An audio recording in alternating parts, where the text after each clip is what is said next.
Welcome to the Quimby Chronicles Momcast, where we talk about all things motherhood, family, and keeping your sanity through it all. On today's episode, we're talking about Black maternal health.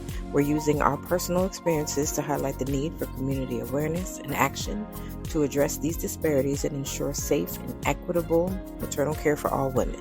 Ready to join the conversation? Come on in. Hey guys, welcome back to another episode of the Quimby Chronicles Momcast, where you guys already know we keep it real and relatable. I'm Shantae, and I'm here with my mom, Tracy, today. Hey y'all, hey Shantae. So today, in honor of Black Maternal Health Week, today we are going to talk about Black maternal health. So let me give you a little bit of insight on Black Maternal Health Week, and yes, I'm reading it from the website. Okay. So Black Maternal Health Week is a week-long campaign led by the Black Mamas Matter Alliance, which is focused on a lot of the things that we support here at the Quimby Chronicles. Okay. So now that gives a great segue into our next section, which is the power of advocacy. So a lot of people, well, we're human. So you don't know what you don't know. You know, if you don't know it, you just don't know it. And then a lot of times, if you don't know something, you have no idea what questions to ask. So advocacy is a very big important, not only for Black women as far as maternal health, but Black women in general. Advocacy is so very important. Having that knowledgeable person there, having that person there who's outside the situation that can see. So things that can help with the advocacy. Number one, when you're pregnant, come up with a birth plan. Now, I've seen birth I've seen birth plans. Okay. Um, some of them are very practical. They're very, they make sense. And some of them allow, and they allow for medical intervention if needed. Some of them are very restrictive and they're very detailed, like down to the letter. And a lot of times, especially in a hospital setting, that's not practical. There's a lot of things that hospitals, you know, I wouldn't say require, but hospitals want that can benefit you and your baby in the long run. And I know one thing that people complain a lot about was the fact that they had to have an IV, they had to keep an IV. The rationale behind that, which I get it, and I'm all for um patients' rights and patients deciding, what they want. But with the IV thing, I am 100% with it because you never know what can happen. Your blood pressure can shoot up. They can give you some blood pressure medicine IV and bring it back down. You can something, God forbid, something can happen. You could develop like postpartum heart issues. You got your IV, then boom, we give you some medicines. So I do agree with the having the IV until you discharge thing. A lot of people don't. But if you have a birth plan, use the birth plan as a starting point, a discussion point. I had a patient one time that she wanted to have like essential oils all around the room, the warmers and stuff like that. We're like, well, you can't do that. You can't plug them in because, the hospitals have rules as to, you have to have your stuff inspected before you can plug it in. We couldn't have the ones with the light, with the candle, because it's No. oxygen. You can't have a flame, it's like, oh, sorry, but I could give you some gauze and put some on it and kind of lay it around the room, put them in some medicine cups, you know what I mean? So a lot of it is improvisation, but if you have a birth plan, use it as a starting point. And, as much as you can, stick to it and talk with your providers, talk to your nurses, talk to your doctors, and discuss it with them. And if you're not able to, again, have that advocate do that for you. And Shantae was lucky enough to have nurses during her birth that advocated for her, and I'm so thankful for that because that was definitely like that crazy post COVID era where everything was nuts. Only at least, what was it, like two people were allowed in in the delivery room, but I think at one point there was only one other person that could spend the night, and it was just, very restricted. Um, another, yeah, another resource that you can use as far as advocacy is a doula. That's what doulas do. Doulas are your advocates. Doula. Okay, well, I was Shantae's doula for free, and I think she owed me some money. Okay, I was her doula, and okay. No, because those are your grandchildren. That's your payment. You got to see and witness your come into this world. I feel like that's payment enough. That's payment for life. You got to witness both of your grandchildren coming into this world, and you got to coach me through bringing them into this world. I feel like that's payment enough. That was such a beautiful experience. You can't buy that experience anywhere. You know what I mean? Like those are your own grandchildren. You can't buy that type of love and experience. Bill, I send an invoice. An invoice is crazy. Send an invoice. She's not lying, guys. She really was like my free doula both times. Because with the first one she was coaching, the second one she was coaching and actually delivered my daughter. That was you gotta have that. And I mean, at the least, it doesn't have to be somebody who's knowledgeable in healthcare or anything like that. At the very least, have someone that's gonna speak up for you on your behalf, who's gonna call you out. I know I had a patient one time that, I went in and I was like, "Hey, you having any pain?" And she'd be like, "Well, no." And then the husband was like, "Well, she just said that her lower back is killing her." Hmm. Okay. So let me check. Yeah, let me check you. So you need that. We may not always like it, but we need that. We need somebody in the healthcare system that's going to have our back above all else. Um, then the next thing is, you know, I feel like the way Black women are perceived, which some of it may be warranted, but the way Black women are perceived is that we're aggressive. If we ask questions, oh, you questioning my no, I just want I just want to know. So and it shouldn't be like that. We shouldn't have to get aggressive to get care. It should be that this is the standard and then we go and buy it. So it's like, come on, man. Come on. Okay? All right. We've been yapping for a while and we still only on the third part. the six. Well, I mean, so you want to talk about postpartum depression? You want to talk about the mental health part? For sure. I feel like we just touched on the solutions and support where you're talking about the community health centers, midwives, Black OB, GYNs, Uh-huh. the solutions and support. Uh-huh. What about yeah, so I can just get some stuff together for this area. Okay. Or I know that lady Tasha Rogers, she's a doctor, she's a Black OB in Atlanta. So she probably has a Grandma told me about her like maybe like a couple months ago. yeah. Because she had sent me, I think, like a YouTube video or something like that. She was the one that told me about her, and I know when I went to follow her, I saw that you were already following her, and I was like, oh, okay, cool, cool, cool. Okay, so what is this? Let's do mental health matters, generational silence, and then I could just say real quick that, throughout the week we'll share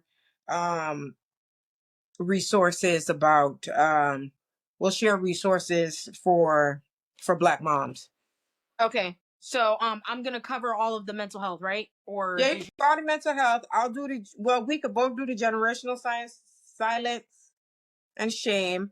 I'll do solutions and support, and then we could both do the end. Okay, got it. You good? Hold on, let me tell him. He talking about we're on the way back because we've been yapping. Oh yeah, and it's been a hot minute too. This is only the first one. Yeah, we could do the second one like sometime later this week if you want, or tomorrow, whatever day. I'm going gallivanting, so it's gonna have to be like Monday, Tuesday.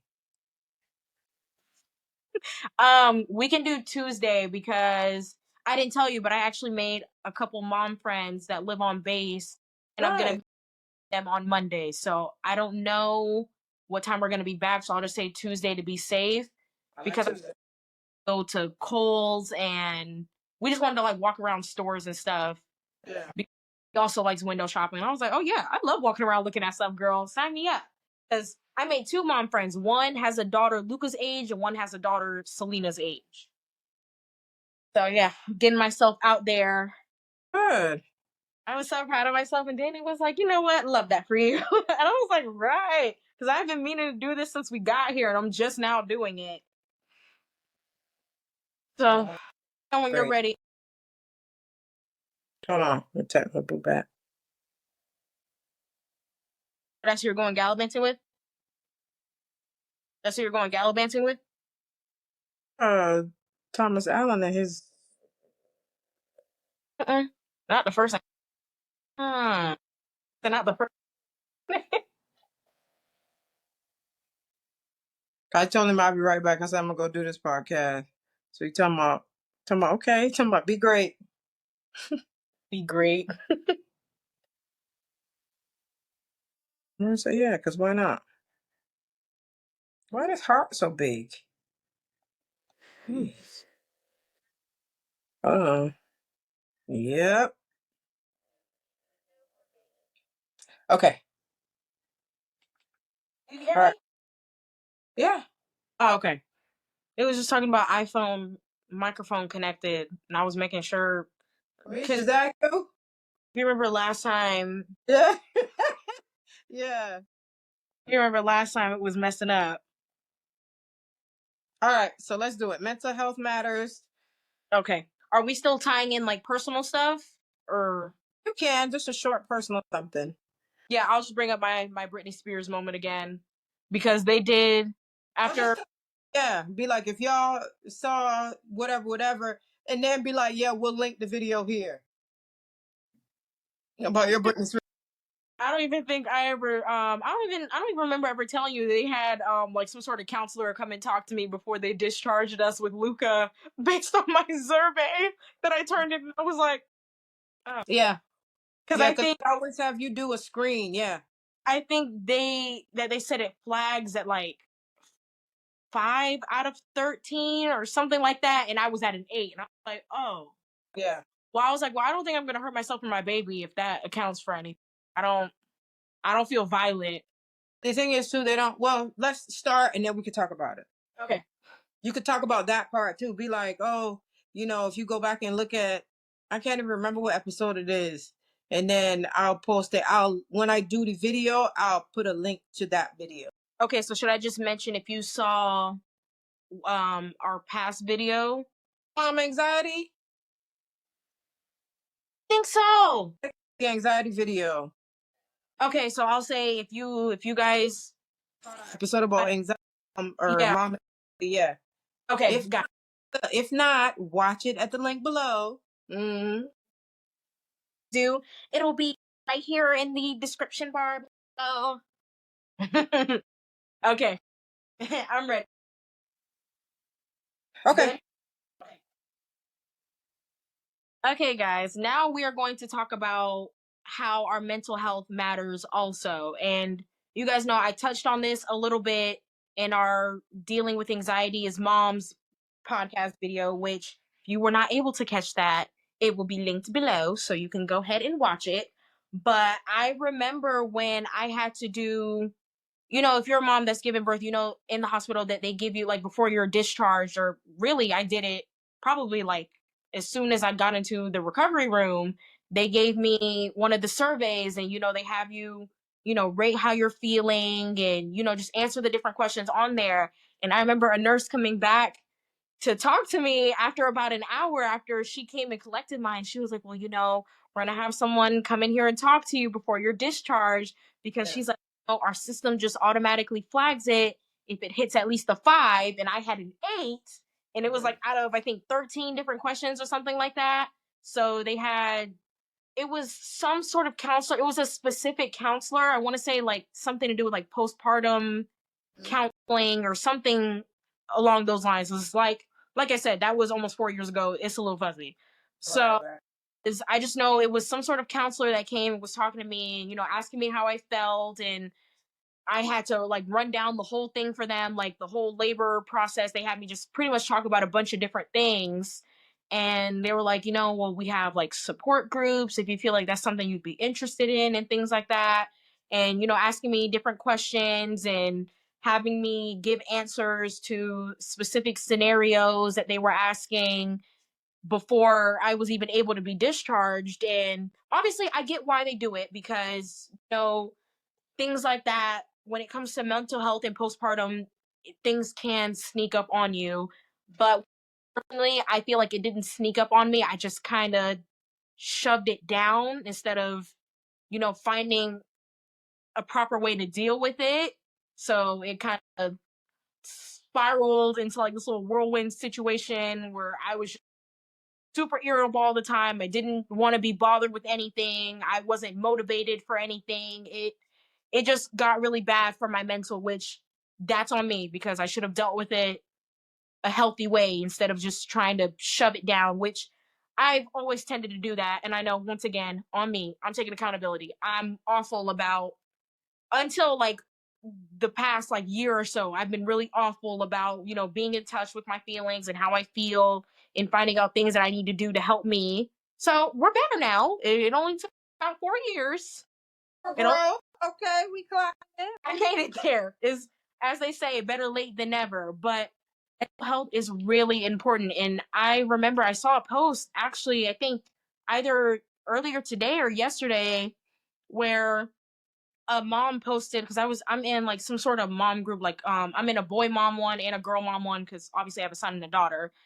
But there was a post in it that said, "Man, I'm glad I lied on that survey that they give you at the hospital." I was like, "Oh no, sweetie," because that's not the flex you thought it was. Because it was saying that if she had answered honestly, they would have put her in the loony bin, and I was like, "Well, sweetie, you should have the truth because even if you did get sent to the loony bin, it could help you instead of you crashing out every other day because you don't know how to process your emotions properly." And I actually see that a lot, that people, because there were a bunch of, it was on Facebook, so you can see the reactions, like the laugh, the hearts, and all that. There were a bunch of people laughing and not taking it seriously, and I'm like, that's one I learned not to play around with is mental health because, like I mentioned in my dealing with anxiety as a mom podcast, I literally cut off all my hair because I was having, and yes, I joke about it now and call it my Britney Spears moment because I'm at the point where I can joke about it now. But I was just dealing with a whole bunch and I just cut my hair off. Like I get why Britney Spears did what she did. It was just a breakdown and I just cut it off. Like I did it before I even realized what I was doing. And by the time I realized, I couldn't put the hair back on my head. So I was bald for a couple of years. And it all comes down to mental health. If I had taken it more serious or not seriously, if I had taken actual initiative to, kind of heal what was going on with my mental, then I wouldn't have got to that point where I was cutting my hair off. Like, yes, thank goodness it wasn't like me, hurting myself or hurting my child or anything like that. But it can affect you in different ways in your life. It doesn't always mean, oh, you're going to be violent. Oh, you're just going to be super sad and crying every day. It's not always like that. Postpartum depression, postpartum anxiety, postpartum rage, they all come in different forms. Like, I would literally just crash out about the smallest things. I would make it seem like it's just the biggest deal in the world. And my husband's sitting there looking at me like, Oh, like so yelling at me. so now I don't seem so crazy on them days I crashed out, and y'all be looking around like it don't seem so crazy, huh? Now that you have kids. Crazy. We just thought you were really mean. Because because yes, we'll get hollered at from time to time, but like she would take it to a different level and start like digging at you. I was like, oh, that actually hurt my feelings a little bit. And like, yeah, we didn't take it too seriously because we knew she was pregnant. We knew she was tired because she was also working. And if you guys know my mom in real life, how she was when she was pregnant with my youngest sister, she had her sick and tired, literally. So we didn't really take it to heart. It was just like, well, good morning to you too. Sorry. Like, what? Why are you hollering at me? What happened? So I understand it more now as a mom. Yeah. Which, like, like I said, looking back on it, like, I can laugh and, kid around about stuff like that. But at the time, no, I was dead serious and I just wanted to fight all the time. Right. Which I should have, like I said, I should have took that initiative to deal what was going on with me mentally instead of trying to shove it away and continue being worried about everyone else and everything else going on. So, yes, I learned my lesson. But that's a very important thing. It's not just about taking accountability and taking action.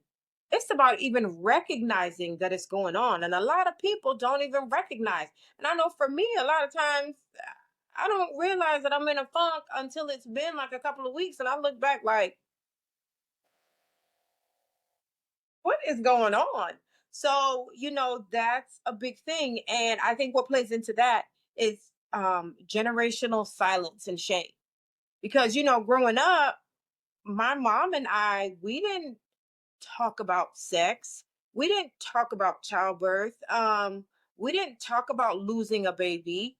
But once I went through some of these things, and she would be like, oh, I remember when that happened to me. When were you going to tell me? Right. So and I think, back in the day, our moms, we didn't talk about birth, and we didn't talk about miscarriages, and we didn't talk about not we, but like my mom and the generations before her. It was more of, we're going to keep our business our business. But I feel that, and I mean, that's true to a certain extent, but I feel that at some point we need to have conversations with our daughters about the things we've gone through. I know, dang, what was it Jasmine and I were talking about? I don't even remember what we were talking about, but it was something that I was telling her about. And she was like, me too. And I'm like, see? So, and everybody thinks they're alone when you're going through certain things because you feel ashamed and you feel like you're nervous and you don't want to tell people because it's embarrassing sometimes, but having that, I believe, and which is how I tried to raise my children, I believe transparency is king. I truly, honestly believe that. Like, I feel like my girls, especially, well, the two older girls, they're older girls, I feel like I have done a pretty good job of being transparent with them, especially about things when it comes to relationships, when it comes to sex, when it comes to childbirth.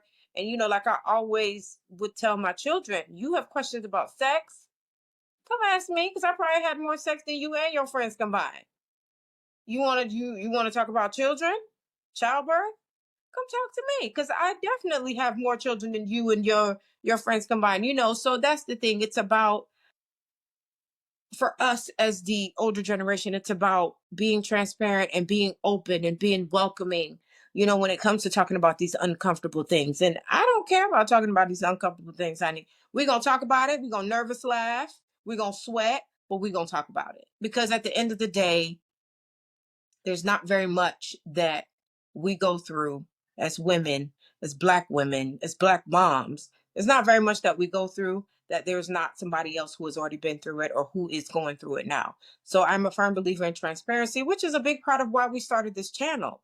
Because being a mom is hard. Being a Black mom is even harder. Because then you have all these little nuances that you have to navigate them yourselves, and then you have to try to guide your children or educate your children on said scenario, and kind of try to guide them through where they won't have as rough as you. Most of the time they don't listen anyway, but the fact that y'all have had that conversation makes you a safe place to land for them, where, okay, like, I know you told me and I know I didn't listen and I know I screwed up, but help me, and that's what it's about growing and learning and doing what it is you need to do, doing what you feel is right for your life, but then also asking for help and saying, hey, look, I'm in a bind, or I screwed up, or this is going on. What do you think I should do? And whether you take that person's advice or not is neither here nor there. But the fact that you have that person there that you can go to and you can ask questions, bounce ideas off of, and then you and your friend, maybe your friend or your mom, your aunt, your cousin, whoever, they can kind of guide you and be like, oh, well, dang, that happened to me, but you would have never known, because often, very often in our culture, we shy away from those difficult conversations. So I try to be the type of mom where my kids come to me and they'll tell me stuff. And what's crazy is, still to this day, there's certain things that my kids will tell me that they think that I'm going to just crash out about. And I don't. And I'll be like, well, what are we doing? So what's next? I mean, because at the end of the day, that's life. And I don't believe in like alienating my children because they did something I don't agree with. Now I will give them the business and they're going to be mad at me for a little bit, but I don't care. Okay. I do not care, because at the end of the day, they know it's rooted in love, and they know that I will always be a soft place to land for them. I'll always have an ear for them. And I feel like just that, then I've been successful as a mom. So that's what we want to do here. We want to be that soft space, and we want to be able to guide our next generation of moms to be able to advocate for themselves, to be able to feel comfortable asking questions, because a lot of times, us as Black women, we don't want to ruffle feathers, so we go along to get along. I will say, I get I get called insubordinate a lot because I ask questions. Like, I want to know, like, what is going on here,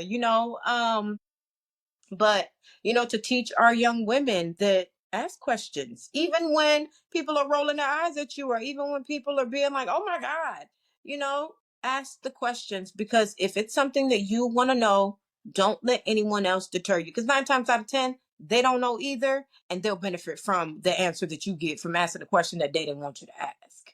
Haters. So so definitely, the goal is to be that resource or that advocate for our younger generation. So that's our goal for just in general, but definitely when it comes to Black maternal health.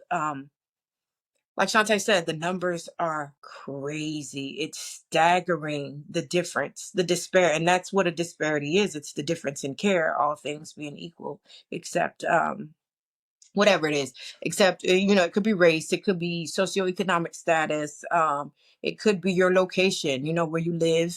A lot of stuff depends on where you live, so it's so many different things. And we have such a oh easy such a difficult road to navigate. And from the looks of things, it's going to be a long road, but we're here and we in this fight together. Okay.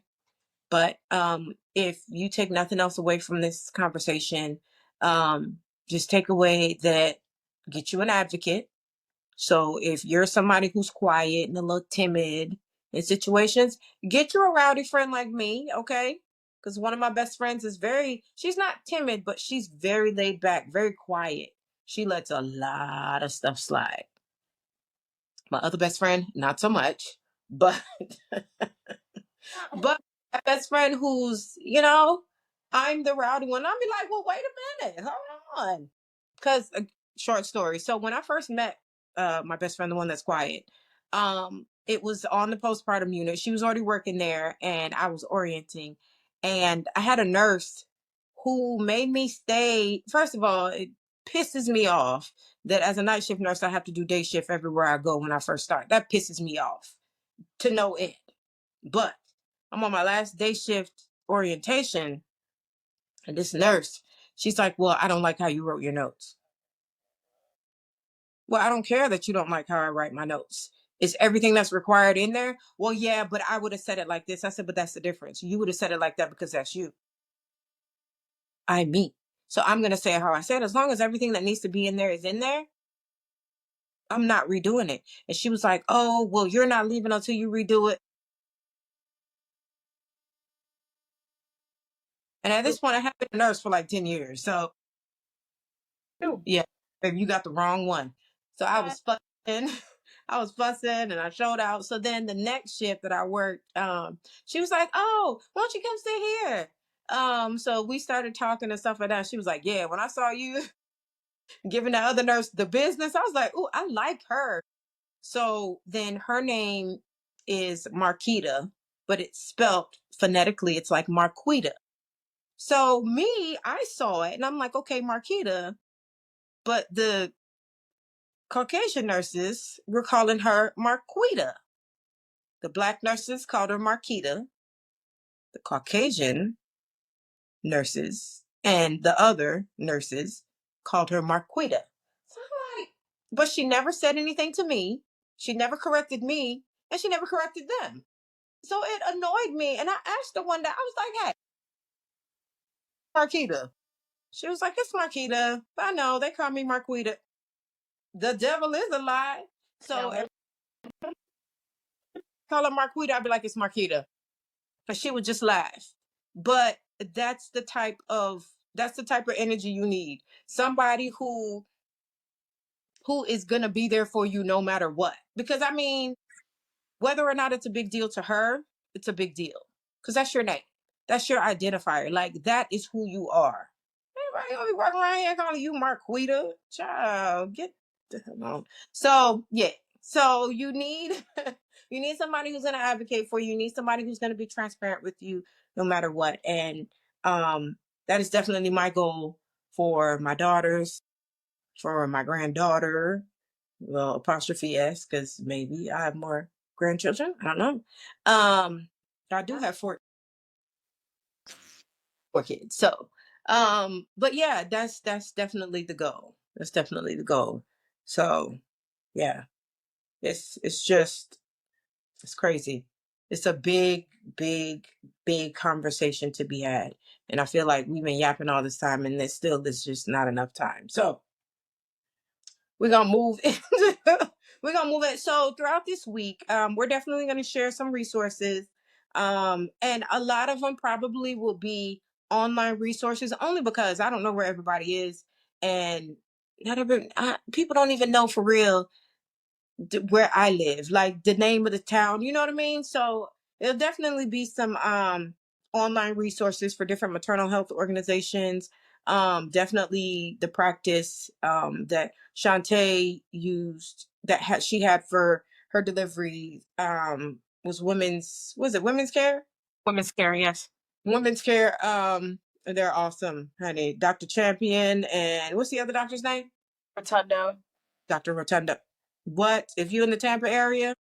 I love both of them so much. Like if I could have had both of them throughout both of my pregnancies, I loved it. With my Yeah. daughter, to a different doctor, but I love to have either one of them because with my first pregnancy, I had the honor of having both of them because Yeah. it started off with Dr. Rotundo and then I ended up with Dr. Champion later on because there was, I think maybe Dr. Rotundo had changed the days that she was working or the times of day or something. And at the point where I was doing appointments like it was to the point where I was at every other week and then every week, and that's the point that I had Dr. Champion because that time frame just didn't line up with Dr. Rotundo anymore. But like I said, I love both of them. I would have been great with either one of them. It was just a whole scheduling thing. They're both awesome doctors.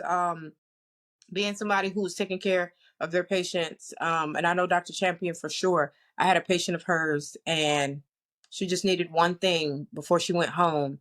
And Dr. Champion gave me her cell phone number and said, "I don't care what time it is.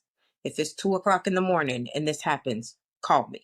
She gave me her cell phone number, and it happened. And I called her, and she was like, "Boom, okay." I put in a discharge order. She could go in the morning, and that to me, putting yourself in your patient's shoes, understand like feeling where your patient is coming from, finding a provider, a nurse, anybody who operates that way, priceless, priceless. So definitely those two in this area are my favorite. in in Columbus, Georgia. I don't even know if he's still there. The doctor that delivered my middle two, Dr. Malone. Awesome, awesome, awesome. Love it. There was the doctor that I had with my daughter. She had an extremely long last name. Like, I kid you not, it was like around 20 letters for her last name. So she went by Dr. Sam. Those were the first 3 letters of her last name, but it was like letters after that, but she went by Dr. Sam. I also loved her. I didn't get to, obviously, she didn't get to deliver my child because she was born in the car, but that was the doctor that I had seen for every single appointment that I had with her. I loved her. She was Indian. She wasn't, she wasn't black, but she was Indian, and I loved her no less than Dr. Rotundo and Dr. But Dr. Rotundo. Oh, Hispanic, ain't she? I Oh, think Dr. Rondo's Hispanic. but yes, she is. That accent, thick. I Yeah, love her so much. But yeah. I love Dr. Sam just as much as I love Dr. Rotundo and Dr. Champion. She just didn't get to, I didn't get to deliver my child with her like the plan, but I still love her the same, no less. And she's also Tampa area. So So just want we'll, to. yeah, we'll try to get a listing together. I gotta ask. I gotta ask your grandma again. We'll try to get a list together of some OBs, women's health practitioners that we personally know or that other Black women have gone to and have been comfortable with. And we'll definitely just post them as we get them, and we'll try to compile that list and just have it somewhere. I don't know where, but we'll have it somewhere. So if you have had an experience with a OBGYN where you felt heard, you felt valued, and you feel like you weren't dismissed, definitely let us know what their name is, the name of the practice if you know it, and what city, and then we can add it to our list. Okay? So again, we have yapped quite a bit today, but this is definitely a topic, and all of our topics are near and dear to our heart. But anything that involves the kids is even nearer and dearer. Okay, so if this has moved you in any way, you learned one thing from this, you empathize with anything that we've gone through, or you've gone through the same thing or worse, let us know, and share it with a mom who could use it. Share it with a mom who has insight to give, because like we always say, we want to build a community. So let's get this community popping. Okay, and remember, we deserve joy, we deserve support, and we deserve safe births. Absolutely. Because there's no way that we should be dying at 2.5 times the rate of our counterparts. It's ridiculous. So, let's band together and let's do this. So that is it for us today. Finally, right? That is it for us today. So make sure, what is it, Shantae? Because you're not Like and subscribe. And we're on Instagram, we're on TikTok, we're on YouTube, Apple, Spotify. I gotta get us on Facebook. It. You on a Facebook? Yeah, I'll do a Facebook page. Up there on Facebook, but it doesn't transfer over to Instagram, so it doesn't really do me much good. Stuff that's just like, like how if you post on Instagram, you could automatically post to Facebook. It'll be it'll be posts that I see on Facebook that don't coincide with Instagram. Okay. Yeah. They're not like together time. Yeah, because right now, if I post to Instagram, it goes to my personal Facebook. Oh, okay. I've seen that. I've seen like on your the stuff, so the stuff like that. Okay. Yeah, I'll definitely get us Quimby Chronicles Facebook page. I'm gonna work on it. Okay, that's on my to-do list. But until next time, we love y'all. We appreciate y'all so much for tuning in and for watching us on YouTube. And not nobody really listen to us on Spotify, but whatever. As long as you get the message, we don't care where you get it from. So we definitely appreciate you. And until next week, keep growing, keep glowing, and let's take care of each other. Tuna. Thanks for tuning into the Quimby Chronicles Momcast. Don't forget to subscribe, share this episode, and join us next time as we tackle more of the beautiful chaos that is motherhood.